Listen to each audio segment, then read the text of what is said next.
Kalshi for 4 years was just trying to get regulated before I go to market. They were just trying to fight regulations. That is something that is simply impossible for a bootstrap founder. It's not possible. Yeah, so I wanted to jump into this article because I just got it and I was reading through it. And it's from A16Z Speedrun Mm-hmm. called When and When Not to Raise. Mm-hmm. Key points is that they label venture capital as jet fuel that's intended for high growth startups. And it's not necessarily a good thing or a bad thing. It just depends case by case. In the wrong cases, it can be more destructive than positive, especially for businesses that they label as motorcycles that are already profitable, stable, and that don't require rapid capital acceleration. They also say that raising VC capital fundamentally shifts a company's trajectory, mandating an eventual exit strategy either through acquisition or IPO, and that a lot of founders are often pursuing funding for ego related reasons, mistakenly viewing capital as a necessity for credibility rather than a tool for specific market growth. Modern economic and technological shifts allow small teams to achieve scale without heavy external investment, a trend evidenced by companies like Midjourney and MailChimp that achieved significant success by just bootstrapping. So, when to raise versus not to raise, they say raise VC if you are building a company designed for rapid growth and for a large scale exit, IPO, or acquisition. And you must be prepared for the structural pressures and expectations that accompany venture funding. And do not raise if you have a profitable business that provides a sustainable lifestyle, or if you do not want to subject your company to the specific demands of venture investors, forcing jet fuel into a business not built for it. Lifestyle makes you wonder. Like when you see those YouTube videos, it's like, I'm an entrepreneur. Look at me. I'm hanging out with my friends on a yacht. It's like it's all just literally showboating or smoke and mirrors. They have acknowledged that they've not made poor investment decisions. Like no, they've invested in really good ideas in a team. And then when this team turns around and tries to vibe code their prototype into production, it doesn't work. So they realize it's like, oh, wait a minute. These generative AI solutions, they need proper engineering.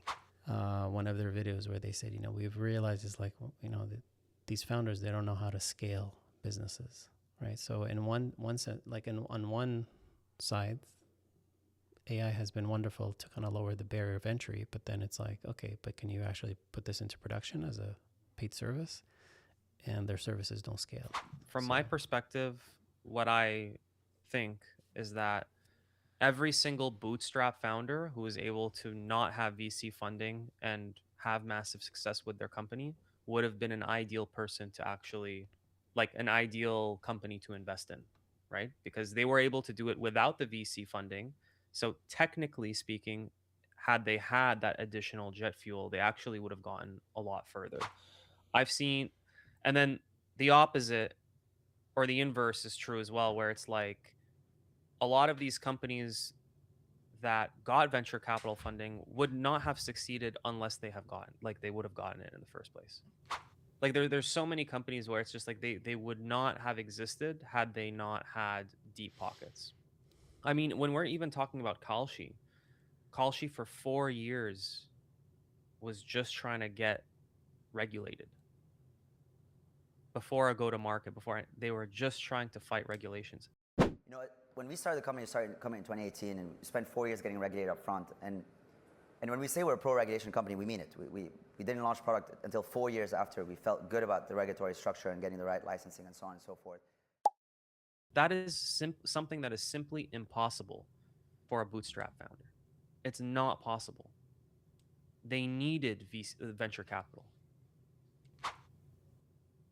It's this tough position because it's like you're trying to scale a company, you're running a company, and you kind of have to move in a way that is like, okay, we're going to we're going to move in a way where it's like we're bootstrapping this. If no VC comes, it has to succeed. But at the same time, you understand that due to the nature of the business and the things that you actually want to accomplish, you would need VC. So you're constantly between a rock and a hard place, because you have to do things that are kind of like opposite of each other as a founder. You have to move like you're going to bootstrap it and you're not going to get a VC. But at the same time, if you are actually planning for rapid growth and taking this company to the next level, you have to consider VC. And I feel like this article doesn't necessarily address that. It kind of sets it as a binary: people who get funded versus people who don't. But I think it's a lot more nuanced than that.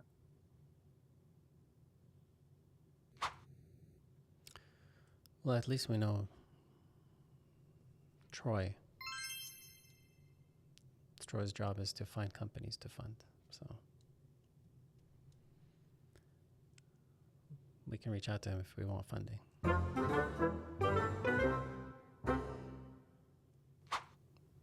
You don't want funding?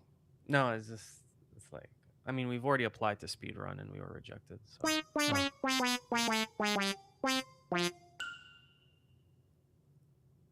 And I don't think we fit the profile. So. Okay, well, I mean, that's what he tells. Like, he tells people he cares about most to can reconsider. Like, so. If any of your close friends or family members told you they're thinking about raising VC, what advice would you give them? Don't do it. No way. Of my close network, you know, the exceptional folks have either already done it or I've approached them to do it. And so for the rest, I usually do some sort of anti-sell. Actually, Mark Andreessen has a great blog, basically why not to start a company. And sometimes I'll send them that. Now everyone who gets that knows that Troy doesn't think of them. They're the bottom. Yeah, look, there's like exceptional people, but that doesn't mean that they're meant to start a company. I think now more than ever, the second question, should I start a company and should I raise capital for this company, that's right. is more important than ever. They go hand in hand. They go hand in hand. But I think now more than ever, it's a really important second question. How do you because evaluate? You can do more as a small team. You can do more without capital. If you were trying to like start almost any company a decade ago, you needed, unless you had a bunch of money to self-fund, you probably needed cash just to like put a server in the closet and things like that. But that's not the case now. So I think asking the question, is this really, you're signing up for a very specific kind of company the minute you raise any capital. And so are you signed up for that? There's an ego element to VC. I think especially young founders who are like, oh, I need VC to like show up credibly in a room. But there's a lot of businesses that actually like don't need that form of acceleration. In some ways, like you raise VC, the timer starts. Like the expectation is you're growing at a certain rate. The expectation is that you can meet this type of market demand. And so it is a different kind of structural environment, which isn't for everyone. Isn't for every kind of business as well. Yeah, for instance, I have a great friend. He's running sort of like a growth marketing agency. He's reading these like services as new software blogs, and he's wondering if he should be raising. And my answer to him is, you've got a great profitable business. As things pumping, you know, $1 million in cash each year, you're working with great people, you have a young family you get to spend time with. You know, venture capital is not for everyone. And why would you dilute yourself? You have a profitable business, Yes. like it's going to change your exit. You want to continue, or you want to comment something? No, it's not a controlled experiment, but it's like when someone who's gained success, that goes through a VC route, gains success, and then looks back and says, "Oh, I didn't need the VC." Like, It's a survivor well, bias. wait a minute. It's a huge like, survivor you wouldn't have gotten that far. Like you ran out of runway, so It's very rare that someone gets into YC and then isn't able to raise another round. They usually always raise another round. we only hear about the successes too, though, right? Like how many funded companies don't actually like that got funded, but they talk about, it's not a lie, you know, they talk about their successes and their, like, why would you like put yourself out there and be like, yeah, we funded all these companies and they all like failed, right? It's a poor reflection of of the partners, and so chances are it's not like they may do it, but they're not. It's not something that they would actively go out and be like, look all the bad decisions we've made. It's like no, but great lessons learned. Yeah. Right. I really do think they are speaking from the perspective of like there's a huge survivor bias. Yeah. I think if you compare companies that were VC funded versus the plethora of companies that were not VC funded that we don't know about, it's like there is factual difference in probability of success. But that's also a selection bias, right? But at the same time, the the companies that are funded, it's like you can't just say we funded them because they were good. It's like your funding directly affects the experiment, where it actually gives them more credibility, allows them to get more customers, gets access to a network. So again, huge survivor bias, but there's also a selection bias. It's very nuanced. It's very nuanced. Yeah. But there's a million reasons why a startup would fail. Like, Yeah. like they couldn't execute, and they didn't get the timing right. They didn't get the legislation didn't pass, right? Like it's a lot of that stuff. Like people decide to, is like, you know what, it's not for me. Exit, right? There's a great book, right? 10 Reasons Why Startups Fail. So, okay. Yeah. Good to know. Something for us to consider if we ever get to that point. Right? So Yeah. for us, though, it's capital intensive. Like all those data pipelines and It's infrastructure. and then the machine learning, the data science, like that's data intensive. So we require infrastructure. Yeah. We can lease it, rent it, but even that costs money, right? There's a meter. So, good thing is like we could partner. Let's They're not leverage going to it. partner with us unless we have a YC badge on patch on our website. That's kind of like the situation. I don't know. Like they're looking for like, okay, so they're backed, right? Which means they're under pressure to say, okay, like where are your customers? And you're like, okay, well, here's a couple guys. They get on daily and they can show how you can integrate this in your tooling. Like, why would we not back these guys? It's just the market. It's just the marketing budget, right? Aside from traditional marketing, like, well, it's here. Like these guys are two practitioners, right? So it's like it could be a brand journalism opportunity. Very important thing, and I don't want to forget it.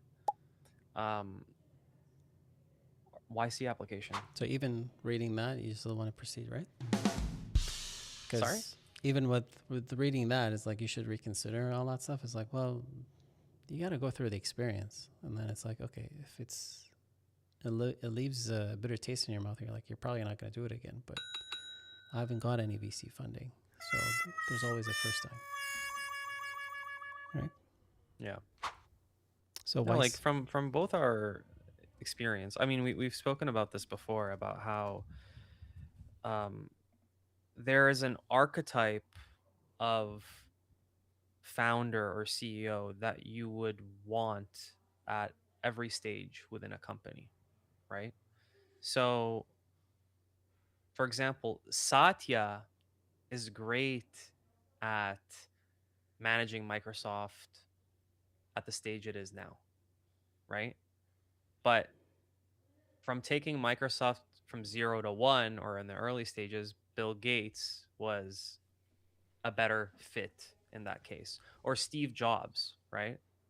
Versus Cook now. It's like every company kind of goes through these different phases, these different stages. And at each stage, it requires whoever's in charge to adapt or sort of change for that particular stage that it's in, right? Some people are really good at taking a company from nothing to something.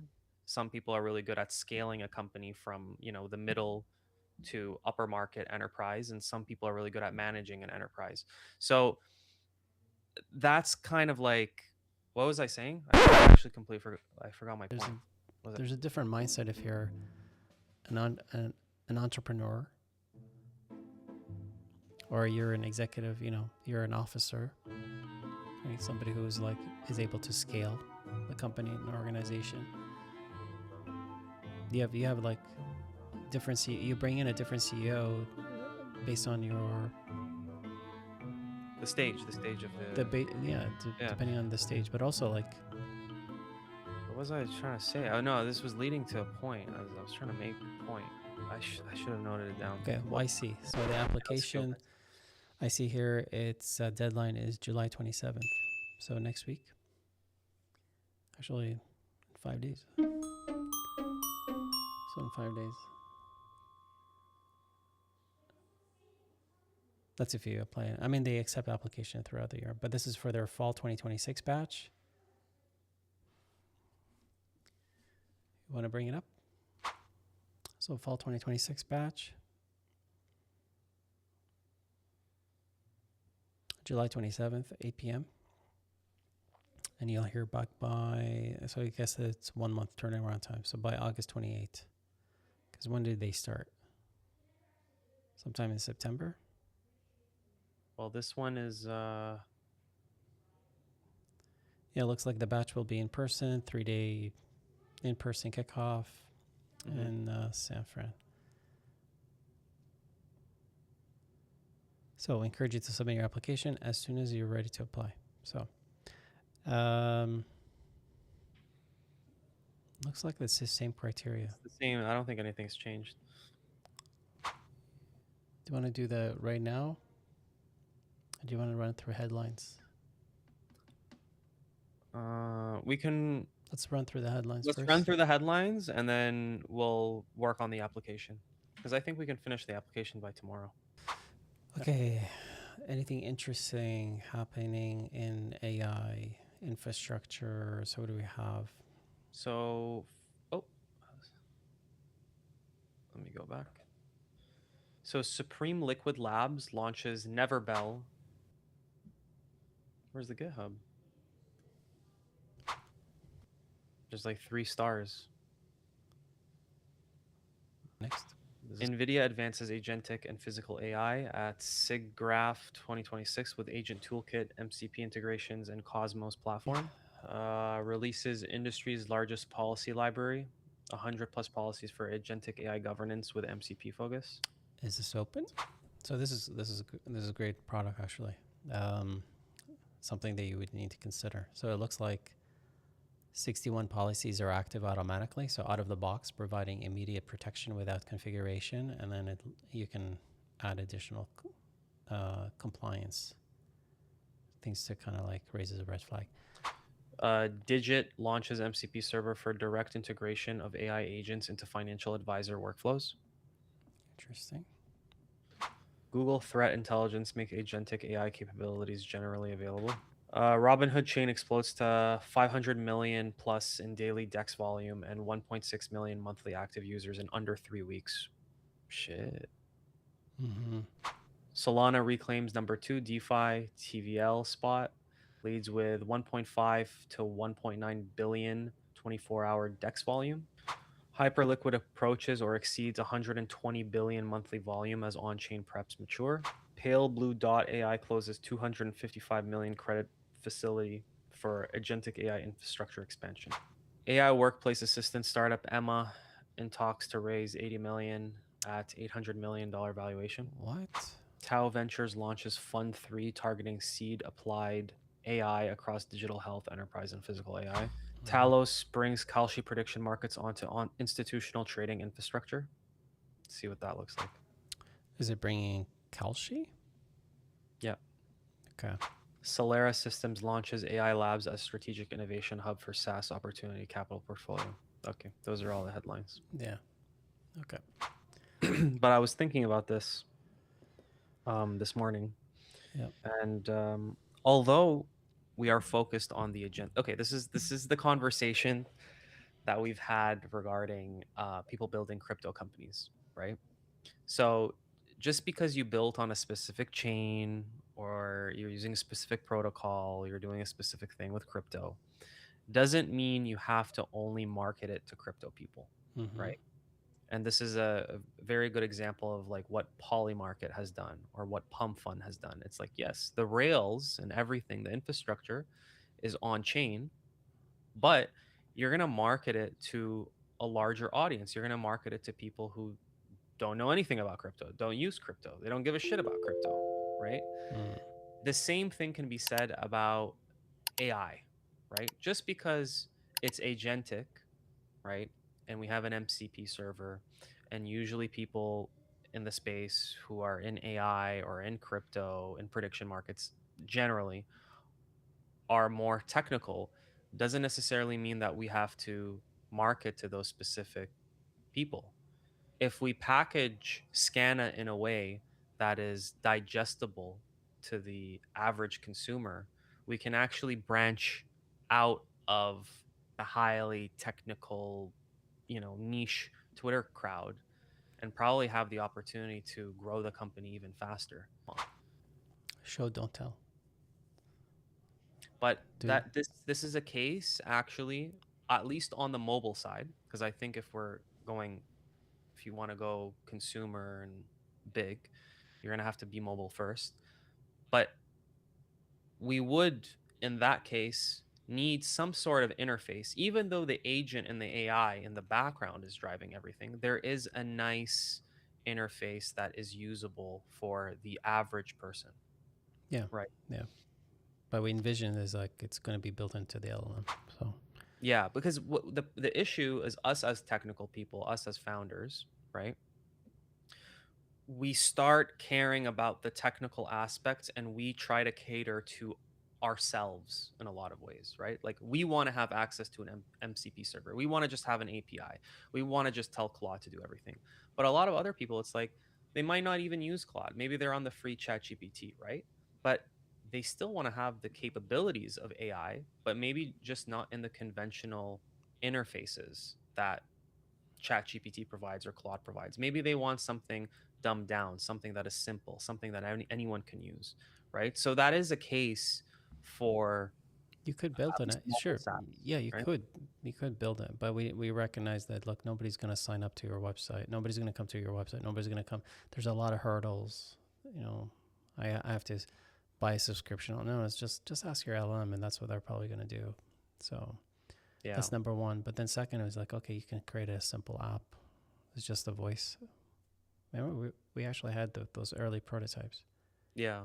Yeah. As long as the API is there, if the API is there, it's like anybody can create these apps. You can just vibe code them. Yeah. Because Polymarket, right? It's on Polygon. It's a crypto product, but they've completely distanced all their marketing from that side, and now it's going towards culture and the general population, right? So I think that's also important when it comes to building AI products, not just crypto, right? It's like, don't focus on the AI, don't focus on the crypto, focus on how those things are used to increase and enhance user experience for everyone. Let's go quickly to the markets.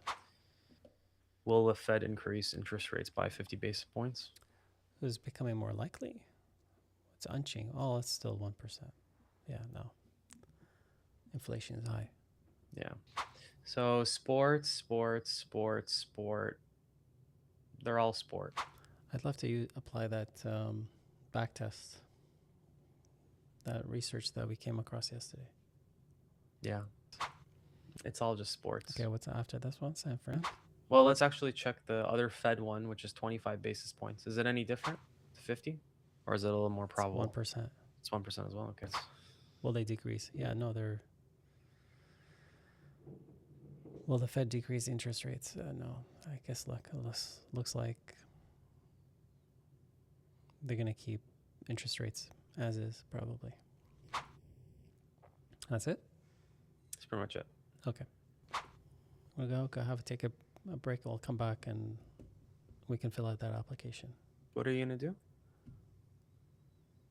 Eat. Did you have breakfast or no? Lunch. Oh, you're going to have lunch. Okay.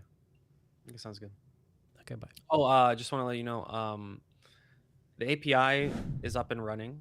The MCP works. I'm just refactoring the code base for agentic development. So it's up, it's running. If Okay. you want to test it, it's fine. But just the code base itself, I'm refactoring a couple things, cleaning up some claw.mds.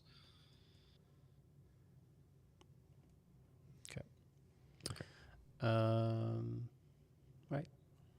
So when you're back, we're gonna fill out the YC application. Yeah, we'll do that. Bye. Okay.